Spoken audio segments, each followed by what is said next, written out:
Hello everyone, welcome to true IAS and PCS. हम लोग continue करते हैं अपनी मेडिवल हिस्ट्री की डिस्कशन को।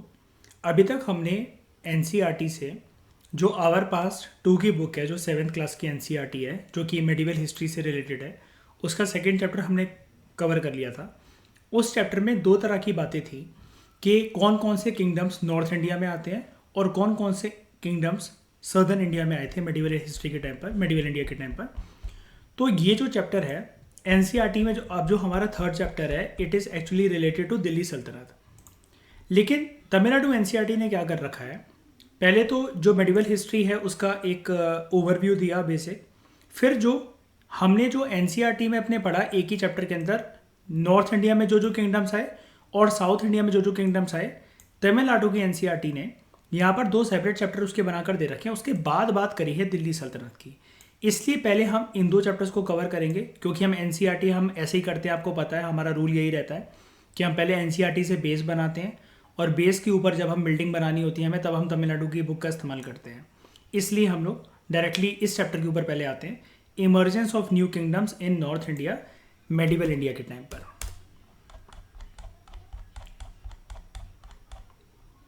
ठीक है, तो इसको स्टार्ट करते हैं।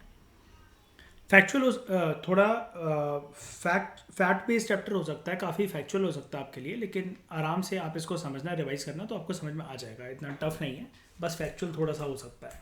ठीक है, लेकिन आने वाली क्लासेस के लिए आपका अच्छा खासा बेस प्रिपेयर करवा देगा ये। बात करते हैं इंट्रोडक्शन की।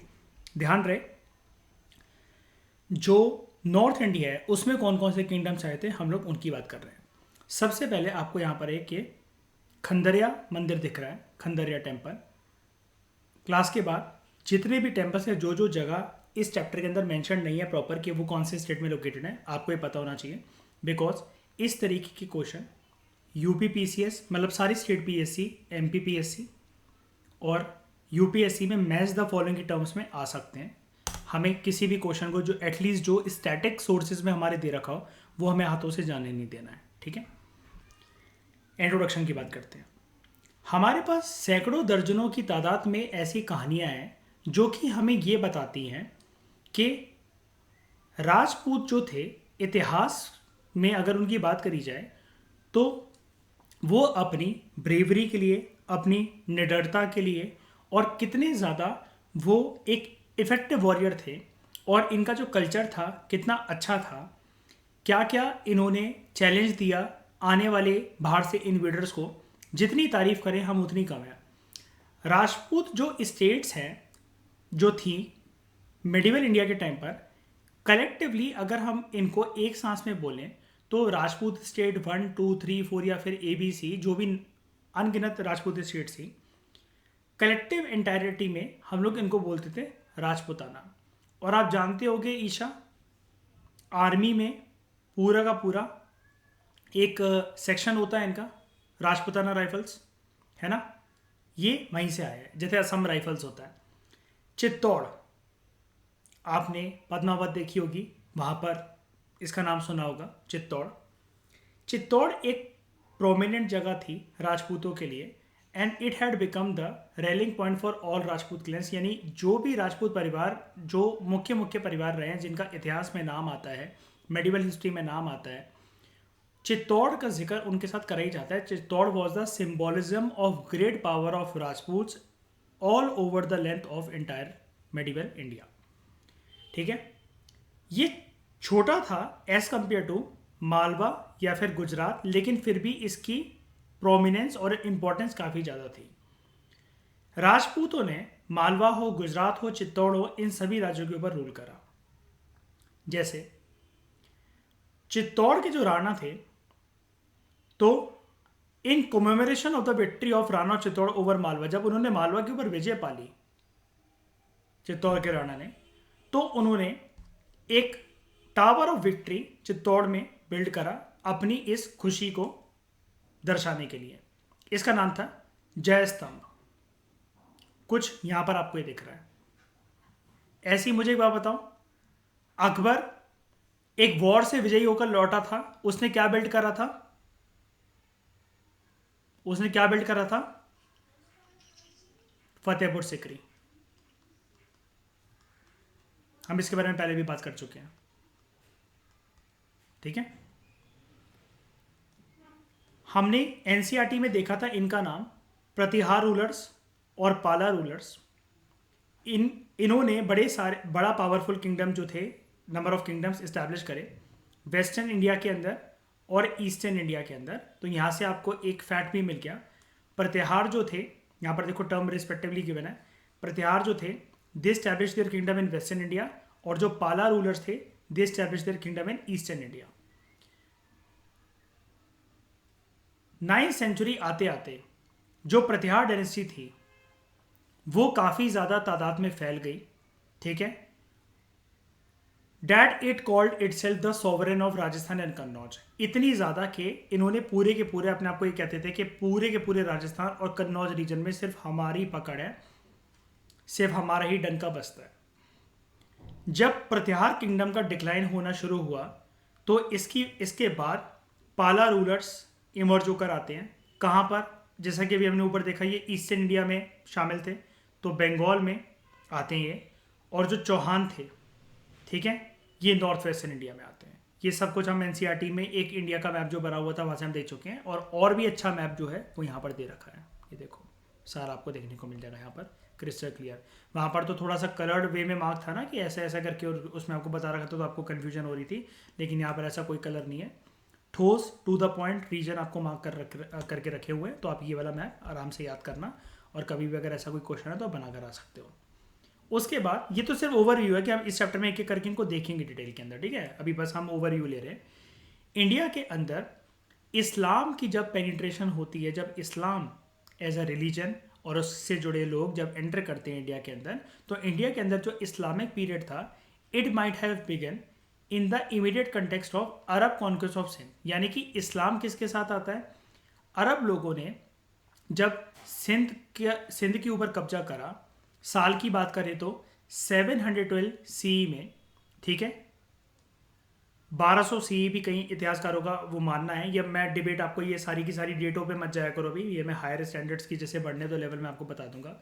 बट यहाँ पर जो इनको रेजिस्टेंस सहनी पड़ी कन्नौज के राजाओं के द्वारा, स्पेशली एक राजा था कन्नौज का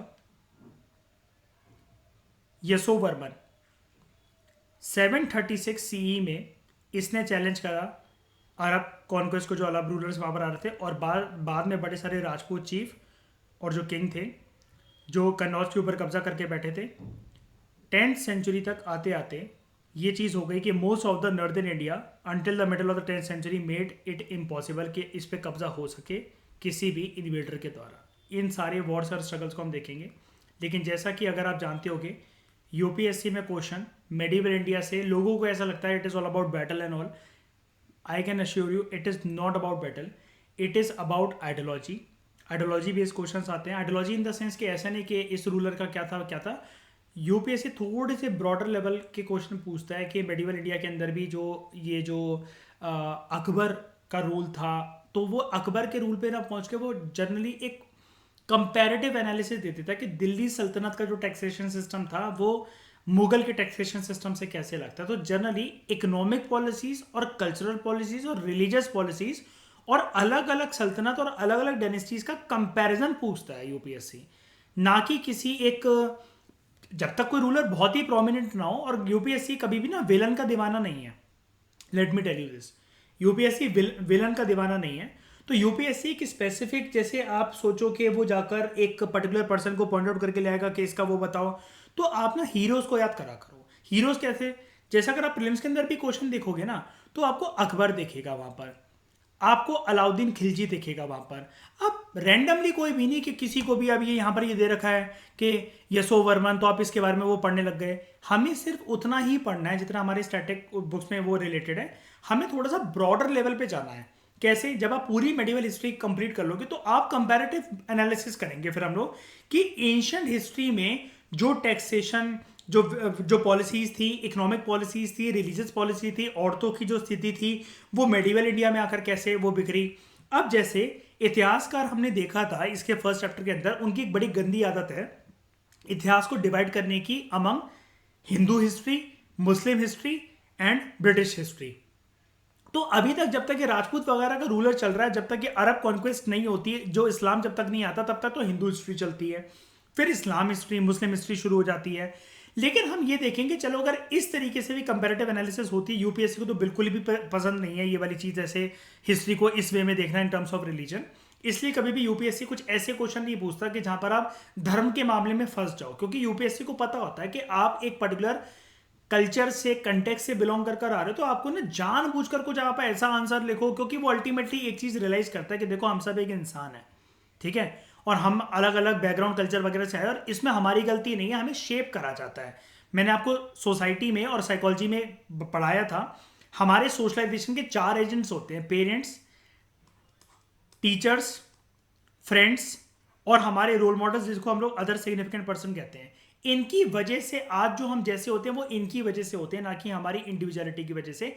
बेस तो यही जो होते हैं, जब हमने जिंदगी शुरू करी, जब हमने ज़माने में लोगों को जानना शुरू करा, तो ये चीज़ों का बेस होता है। तो इसलिए कई लोग मुझसे पूछते हैं कि सर अगर इंटरव्यू में हमारी कोई हॉबी नहीं है तो इससे कुछ फ़र्क पड़ता है क्या? मैं बोलता हूँ कि इससे कुछ भी फ़र्क नहीं पड़ता, बिकॉज यूपीएससी को एक चीज़ और पता है भाई, इंडिया जैसी सोसाइटी के अंदर, कंट्री के अंदर, जिस प्रकार की अलग अलग सोसाइटीज़ में लोग जिस कंटेक्स में रहते हैं यार, वहाँ पर लोगों को प्रेस नहीं करा जाता। मैं जब छोटा था या आप जब छोटे हो गए भाई, मैं जब पूछता था घर पे आकर कि यार मैं पापा स्पोर्ट्स अकेडमी है इसमें उसमें भर्ती हो, तो पापा कहते थे पढ़ो भाई, इन सब में कुछ नहीं रखा, इनका कोई फ्यूचर नहीं है।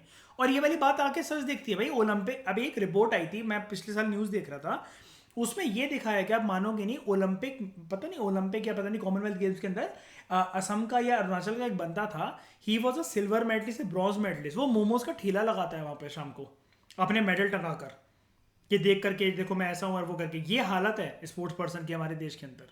क्या आप सोचो कि वो करोड़पति हो जाएंगे या ताजमहल बनवा लेंगे? ऐसा नहीं होता।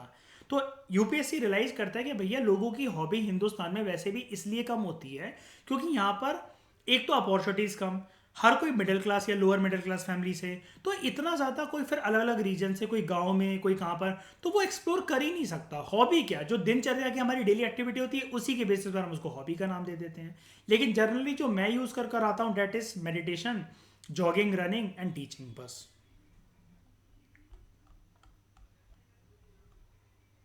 उसके बाद ओरिजिन ऑफ द राजपूत्स। जो वर्ड राजपूत है ये एक संस्कृत वर्ड से आया है, राजपुत्र, के ऐसे परिवार का ऐसे वंश का एक टुकड़ा जिसके खून में एक राजवंशी दौड़ती हो, यानी कि एक रॉयलनेस की भावना दौड़ती हो। हम बहुत पौरुष हैं, हम महान हैं, ये अगर खून में अगर इस तरह की तलवार की धार अगर दौड़ती है, रगों में अगर ये वाली चीज है, इसको कहते हैं राजपुत्र, और वहीं से वर्ड आया राजपूत। ऊपर कुछ हमने मिस तो नहीं करा ना? हाँ ठीक है। तो आफ्टर द डेथ ऑफ हर्ष, हर्ष की जब मैं पढ़ाऊंगा ये सब, डोंट वरी, अभी नाम आने दो, अभी मैं एक एक चीज़ हम लोग नहीं डिस्कस करेंगे, बिल्कुल अपने दिमाग पे परेशानी, कहानी की तरह इसको पढ़ो, धीरे धीरे कर चलकर एक एक चीज़ अनफोल्ड हो जाएगी। मेडिवल लोगों को कम समझ में इसलिए आती है क्योंकि मेडिवल पे लोग मेहनत नहीं करना चाहते और पढ़ाने वाले इतना टाइम देना नहीं चाहते। 5-5 6-6 लेक्चर के अंदर वो शॉर्ट में एक टेबल बना करके पहले आया बाद में आया ये रूलर्स, लोग मेडिवल को आज भी बैटल ही समझ रहे हैं, इवन बड़े बड़े इंस्टीट्यूट भी बैटल समझ रहे हैं।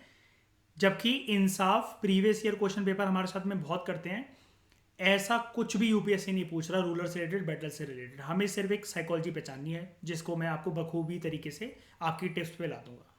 जब हर्ष की डेथ होती है 647 सी में, बड़े सारे राजपूत क्लैंस जो होते हैं, जो परिवार होते हैं, वो अपना किंगडम बनाते हैं अलग अलग नॉर्दर्न और सेंट्रल इंडिया के पास में। सेंट्रल इंडिया मतलब कहाँ पर? मध्य प्रदेश की जो बेल्ट है वहाँ पर, उसके पास तक, यानी कि इधर से लेकर, ये थोड़ा सा वैसा बन गया, एक मिनट, इसको अगर मैं बनाऊँ तो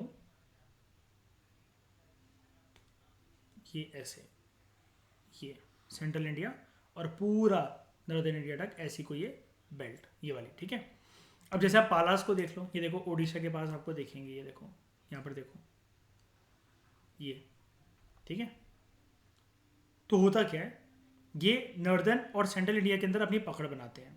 राजपूत जो हैं they trace their pedigree far back into the past, यानी कि अब ये कुछ इसको वो मत समझ लेना कुत्ते का बिस्किट या कुत्ते का खाना पेडिग्री, मतलब इनका जो वंश है, इनका जो परिवार है, इनकी जो जड़ है, इनका जो अस्तित्व है, ये बहुत टाइम पहले से चला रहा है। 3 प्रिंसिपल हाउसेस जो इनके थे, जो इनका घराना कह सकते हो आप, राजवंशी कह सकते हो, डैट इज जड़ इनकी। एक थी सूर्यवंशी जिसका नाम होता है रेस ऑफ द सन, एक होती है Chandravanshi, race of the moon, race समझ रहे हो ना, एथनिसिटी रेस वाला वो वाला, और Agnikul, race of the fire god. ये ऐसा माना जाता है। जैसे इस चीज़ को हम लोग नॉर्थ इंडिया में और कोई क्लैन इतनी बखूबी तरीके से फॉलो नहीं करता, इतनी राजपूत फॉलो करते हैं। हम लोग क्या बोलते हैं, जैसे बाकी जो परिवार है राजपूत के अलावा, जैसे ईशा इस चीज़ को शायद से जानती होगी। मैंने मध्य प्रदेश के अंदर तुम लोगों की बात बताई थी, वहाँ पर बड़ा ज़्यादा ये ब्राह्मणों का और ठाकुरों का बहुत ज़्यादा वो चलता है, क्षत्रिय ब्राह्मण और ये। तो अब ईशा जैसे ठाकुर है तो वो चीज़ ये जानती होगी कि ठाकुर और ब्राह्मणों में एक चीज़ क्या रहती है, बाकी परिवारों में भी हमारे यहाँ ना जो हमारी कुल देवी या कुल देवता होते हैं वो पूजे जाते हैं, ना कि हम अपना सरनेम वहाँ से डिराइव करते हैं, है ना। तो ईशा जैसे अगर आपने ठाकुर, या मतलब मैं सबको बताने वाली बात कि ईशा ने अगर जैसे ठाकुर या मैंने अगर दुबे सरनेम अगर हम अपना लेकर आ रहे हैं, हमारी कोई रेस नहीं है, क्योंकि हमारी जो ईशा के जो कुल देवी या कुल देवता होंगे और मेरे जो कुल देवी या कुल देवता होंगे वो सिर्फ पूजे जाते हैं स्पेशल स्पेशल ओकेशन पे, उनसे ये सरनेम या रेस डिराइव नहीं करी जाती। नॉर्थ इंडिया में ऐसा राजपूत लेकिन करते हैं, ये यदुवंशी, सूर्यवंशी, चंद्रवंशी, अग्निकुल, ये जितने भी होते हैं वंशी, या फिर ये जो जितना अपना एक रेस को जो कि बहुत मतलब ऐसा मानते हैं कि हम इन्हीं जो कुल देवी देवता हैं या जो हमारे ये जो एक पर्टिकुलर गॉड एंड गॉडेसेस हैं जो कि हमारे खानदान में पूजे जाते थे, उन्हीं से सरनेम डिराइव करके चले आते हैं। ऐसा इनके परिवारों में होता है, बाकी नॉर्थ इंडिया में कम परिवारों में, कम क्लैन में होता है ऐसा। ये थोड़ा सा मैंने आपको सोसाइटी का एक एंगल बता दिया, नॉर्थ इंडिया की थोड़ी सी मैंने आपको व्यवस्था समझाती, ठीक है। अब इंडिया में इतनी ज़्यादा डाइवर्सिटी और कॉम्प्लेक्सिटी है तो क्या करें, हर किसी को ये वाली बात समझ में आ भी नहीं सकती, समझने की जरूरत ही नहीं है, लेकिन जितनी मुझे नॉलेज है उतनी मैं पक्का बताऊंगा, ठीक है। Among those who claim decent from the solar and the lunar lines, अब देख रहे हो यहाँ पर कितना चला क्या राइटर। सोलर मतलब इसकी बात चल रही है सन, सूर्यवंशी वालों की, और लूनर मतलब मून, तो यहाँ पर इसकी बात चल रही है चंद्रवंशी की, ठीक है। जो बुंदेलखंड के अंदर जो चंडेलास थे ये काफ़ी ज़्यादा प्रोमिनेंट थे, ठीक है। Among those who claim decent from the solar and lunar lines, तो वो ये कह रहा है कि अपार्ट फ्रॉम सूर्यवंशी, चंद्रवंशी और अग्निकुल, इसके अलावा जो चंदेलास थे ये भी ऐसे ही करते थे कि वो भी अपनी सन गॉड या मून गॉड से अपनी एक क्लैन को डिराइव करते थे, ठीक है। हरियाणा के अंदर इस टाइम पे रूल कर रहे थे तोमर, ठीक है। मध्य प्रदेश के अंदर तोमर आज के टाइम में ठाकुर होते हैं, लेकिन इनको बाद में चौहान्स ने उखाड़ कर फेंक डाला, और चौहान भी आज के टाइम में मध्य प्रदेश में कई सारे ठाकुर होते हैं, ठीक है। 36 रॉयल राजपूत क्लैंस जो हैं, इनको एक ओरिएंटल स्कॉलर हिस्टोरियन आप कह लो, एक होता है जेम्स टॉड, 1829 के अंदर ब्रिटिशर्स के टाइम पर ये लिस्ट करता है कि 36 रॉयल राजपूत क्लैन है भारत के अंदर, 36, ठीक है। डोंट वरी, ये इस प्रकार के क्वेश्चन या फिर जैसे होते हैं आप भूल जाओ पेपरों में, तो भूल ही जाओ उसको, लेकिन अगर आप में से कोई राजपूत है तो इंटरव्यू के लिए थोड़ा सा आप अपनी जड़ या फिर अपने आप की थोड़ी सी जो इतिहास है, क्योंकि राजपूतों का इतिहास काफ़ी ज़्यादा प्रोमिनेंट है, तो आप इसको इतना याद इतना रख सकते हो। Among them 4 claimed a special status, ये जो थे 36 राजपूत क्लैन, 4 का इनमें से काफ़ी ज़्यादा स्पेशल स्टेटस, इन्होंने काफ़ी ज़्यादा हिस्ट्री में अपनी पकड़ जमा कर रखी है। एक प्रतिहार, जिसको हम लोग बोलते थे ना, एनसीईआरटी में पूरा नाम लिखा रहता था गुज्जर प्रतिहार, ठीक है, ये वो। दूसरे चौहान, तीसरे चालुक्य, ये जो दक्षिण के जो चालुक्य थे उनसे अलग थे, ठीक है, जिनको हम लोग कहते हैं सोलंकी, नॉर्थ वालों को कहते हैं सोलंकी। और लास्ट में है परमार ऑफ पवार्स, ठीक है। ये सारे के सारे जो 4 क्लैन थे ये अग्निकुल ओरिजिन के थे, यानी कि गॉड ऑफ फायर, यहाँ पर देखो race of fire god, Agnikul के। हमें जानने की जरूरत नहीं है, एक बार पढ़ लिया जिंदगी में, अब इसको कभी दोबारा मत देखना, कोई टेंशन नहीं है, बस जितनी बार एनसीईआरटी रीड करोगे अपने आप ही दिमाग में घुस जाएगा। क्वेश्चन ना निकला था, ना निकला है, ना निकलेगा इससे। यूपीएससी के पास या दूसरे विभिन्न आयोगों के पास पूछने के लिए बहुत कुछ है, मेरी क्योंकि एक बार जिम्मेदारी है, मैं ऐसा तो नहीं कह सकता ना कि इसको छोड़ दो, काट दो और वो करके, एक बार बस मेरी जिम्मेदारी बनती थी तो मैंने पढ़ा दिया, लेकिन हर चीज़ याद रखने वाली नहीं होती। ठीक है, मैक्रो लेवल से हमें इसको देखना है, इतना भी डेप्थ में घुस कर उनकी जड़ क्या है, ये क्या है, वो क्या, अपनी नहीं पता मुझे, मैं इनकी क्यों जानूं। ठीक है, प्रतिहार, जो प्रतिहार, या देखो मैंने बोला था ना एनसीईआरटी में देखो पूरी नाम आता है, गुज्जर प्रतिहार। ये जो राजपूत के जो अभी हमने ऊपर 4 क्लैन डिस्क्राइब करे, इनमें से ये एक one among the 4 prominent clan थे ये। तो अगर आपको क्वेश्चन अगर कभी आ जाए किसी टेस्ट सीरीज के अंदर कि राजपूतों के मेडिवल इंडिया के टाइम पर 4 प्रोमिनेंट क्लैन कौन से रह चुके हैं, तो वो उल्टे सीधे कोई भी नाम आए, आप उन सारे ऑप्शंस को एलिमिनेट कर बस इन चारों को याद रख सकते हो, गुज्जर प्रतिहार, यशदेव प्रतिहार, चौहान, चालुक्यास एंड परमार। बस इससे ज़्यादा इस पैराग्राफ की या इस टॉपिक की औकात नहीं थी। ठीक है, दे रूल फ्रॉम जोधपुर, एक जगह थी उस टाइम पर जो बोली जाती थी गुर्जरा रत्र। ठीक है, 6th सेंचुरी एडी के अंदर यहां पर एक लीडर होता है, इनका रूलर होता है उस जमाने का, हरिचंद्र। इसने गुज्जर डायनेस्टी की नींव रखी हिंदुस्तान में पहली बार, हरिचंद्र ने। ठीक है, हरिश्चंद्र भी बोल सकते हो, हरिचंद्र बोल सकते हो, डोंट वरी। उसके बाद प्रतिहार डायनेस्टी का पहला और प्रोमिनेंट रूलर जो बनता है वो बनता है, ठीक है, जो रूलर था प्रतिहार का, ये तो था गुज्जर, और गुज्जर प्रतिहार हम लोग कंबाइन करके क्यों बोल रहे हैं वो बाद में बोलेंगे, लेकिन पहले सिर्फ गुज्जर डायनेस्टी की जो फाउंडेशन रखी वो हरिश्चंद्र ने।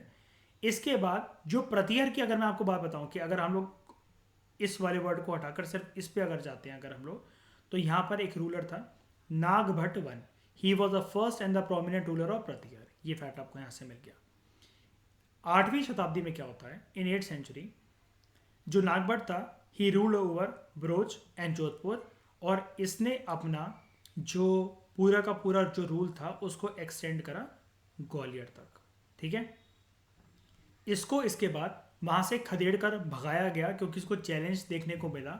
वहाँ पर जो अरब रूलर्स थे जो सिंध से आए थे, उन्होंने इन्वेड करा इसके एरिया को, और ये जो ग्वालियर वगैरह पे जो अपने डेरा जमा कर बैठा हुआ था, ईस्ट साइड से वो आक्रमण करते हैं इस पर, और ये जो फर्दर एक्सपेंड करना चाहता था ग्वालियर से और भी ज़्यादा दूर जाना चाहता था, इसके एक्सपेंशन को रोकते हैं। जब इसकी मृत्यु हो जाती है नागभट्ट वन की, उसके बाद यहाँ पर आता है वत्स राजा, या वत्स राजा आप इसको बोल सकते हो, जो कि पूरा का पूरा एक इच्छा रखता था कि मुझे पूरा का पूरा नॉर्थ इंडिया रूल करना है।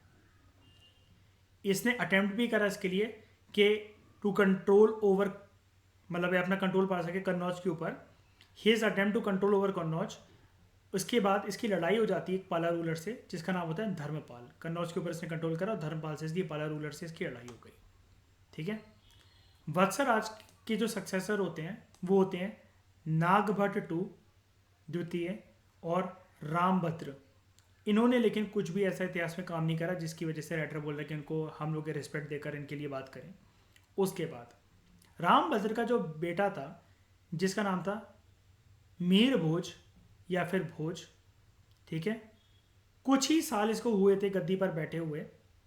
ही succeeded in consolidating the power of the Pratihara, इसने जड़ें जमा ली। ठीक है, अब ये काफ़ी स्ट्रांग रूलर था, तो भोज जो था he was able to maintain peace in his kingdom. जो अरब इन्वेडर्स जो तबाही मचा रहे थे, इसने आराम से उनको टैकल कर लिया। भोज के बाद प्रतिहार एम्पायर जो था, it continued its full glory for nearly a century, लगभग एक पूरी की पूरी सेंचुरी तक भोज ने इस प्रकार से, राजा भोज ने इस प्रकार से कंसोलिडेट कर दिया था पूरे के पूरे अपने एम्पायर को कि पूरी एक शताब्दी तक इनका जो दौर था वो चलता रहा। भोज के बारे में आपने सुना होगा ना, हम लोग अक्सर एक लाइन बोलते हैं, कहाँ राजा भोज और कहाँ गंगू तेली, ये वही है। ठीक है, और इसके बारे में आपने जो इतनी इन्फॉर्मेशन जान ली ना, तो आप ऐसा मान लो कि आपका 5 नंबर का MPPSC का मेंस का टॉपिक एक कवर हो गया, ये मैं बताऊंगा आपको। ठीक है, अब इसने सक्सेसफुली अरब ट्रेडर्स को रेजिस्ट कर दिया था। ठीक है, जैसा कि अभी भी बात करी, तो प्रतिहार जो है फिर वो अपना अटेंशन ईस्ट की तरफ लेकर जाते हैं, and by the end of the millennium Rajasthan और मालवा के काफ़ी ज़्यादा बड़े हिस्से में वो रूल कर रहे थे। कन्नौज को भी कुछ टाइम तक इन्होंने संभाल कर रखा। राजपूत एक दूसरे से लड़ते ही रहे 11वीं और 12वीं शताब्दी में। राजपूतों की इन आपसी लड़ाइयों का फायदा उठाते हुए बड़े सारे जो लोकल किंग्स थे वो अपने आप को इंडिपेंडेंट डिक्लेयर करना उन्होंने शुरू कर दिया। ठीक है, एक बॉक्स है यहां पर, राइटर हमें बताता है there was a prolonged tripartite struggle. अब ट्राईपार्टाइट का मतलब तो ये होता है कि तीन लोगों के बीच में चल रहा है, तो क्या कोई तीन लोग हैं यहाँ पर? जी हाँ, एक है गुज्जर प्रतिहर मालवा के, दूसरा डेक्कन के राष्ट्रकूटा रूलर्स और बंगाल के ईस्ट साइड के पाला रूलर्स। इनके बीच में ये तिगड़म वाली लड़ाई जो थी वो चलती रहती थी। As each of them wanted to establish their supremacy over the fertile region of Kannauj. इस प्रोसेस में ये तीनों पावर वीक होती चली गई। मैं आपको अभी से, आप आंसर मत लिखना इसका ढूंढकर, मैं आपको ये बताऊंगा आपने इसमें एक साइकोलॉजी ढूंढने की कोशिश करी।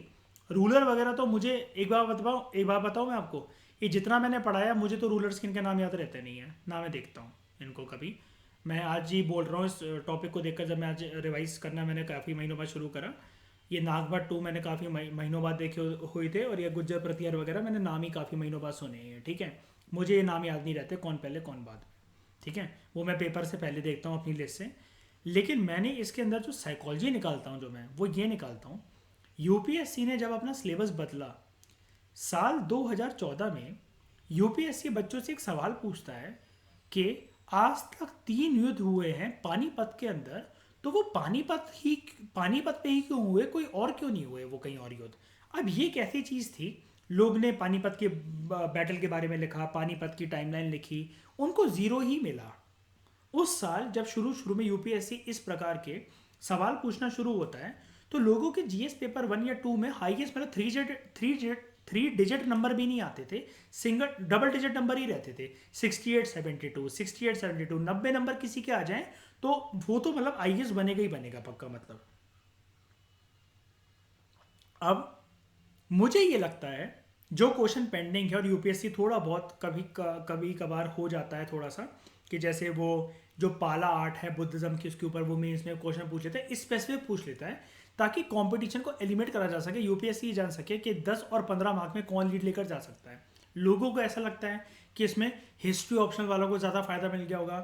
ट्रस्ट मी, मेरी इस करियर में, इस लाइफ टाइम में, जब से मैं विजन में स्टूडेंट था, मैंने बहुत लोगों से बात कर रही है, भाई जिसका ऑप्शनल जो मर्जी हो ना, जो मर्जी हो, किसी को कुछ याद नहीं आता। 2020 में प्रीलिम्स में यूपीएससी ने क्वेश्चन पूछा कि गांधी और मार्क्स के कौन कौन से आइडियाज मैच करते हैं, इनमें से 4 में से एक ऑप्शन सिलेक्ट करो। मैं उस टाइम पे पेपर को अटेंड कर रहा था, उसको उसके राइट आंसर तक पहुंचने के लिए मेरे 5.5 से 6 मिनट लग गए। अब ये तो कोई लॉजिक नहीं हुआ कि मेरा पीएसआई और ऑप्शनल, मैं तो पीएसआईआर के बच्चों को भी पढ़ाता हूँ, मैं तो पूरा फाउंडेशन कोर्स लॉन्च करता हूँ। मुझे उस दिन एक बात समझ में आ गई, और वो क्वेश्चन मेरा गलत भी हो गया।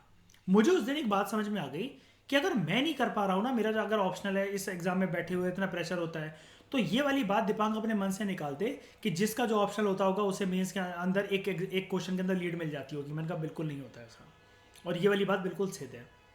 यहाँ पर मुझे ये समझ में आता है, मैं आपसे 2000 क्वेश्चन का अगर पैरेलल बताऊं, जो यूपीएससी बड़े टाइम से मतलब पेंडिंग कह सकते हो, उस क्वेश्चन को आया नहीं अभी तक।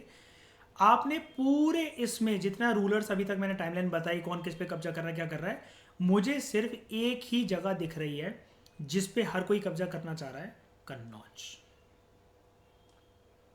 क्वेश्चन ये निकल सकता है कि मेडिवल इंडिया के टाइम पर बड़े सारे रूलर्स कन्नौज की प्रोमिनेंस को इंपॉर्टेंट क्यों मानते थे, कन्नौज की प्रोमिनेंस क्या की, और उसकी राज्य गद्दी पर या इस रीजन के ऊपर कब्जा क्यों करना चाहते थे, गद्दी क्यों बिठाना चाहते थे अपनी। ये अभी से खुद मत ढूंढना, क्योंकि इंटरनेट तो फिर बहुत सारे फैक्ट थ्रो कर देगा। Let me come to the book of Poonam Dalal Dahiya और ऑक्सफोर्ड की जब मैं बुक पर आऊँगा, तब हम आराम से इसको करेंगे। और 11th क्लास की जब तक हम तमिलनाडु तक पहुँचेंगे, आपके पास इसका आराम से 250 वर्ड्स का कंटेंट रेडी होगा।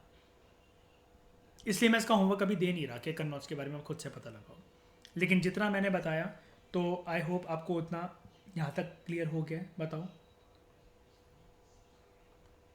बोलो, पक्का? Thank you very much for discussion.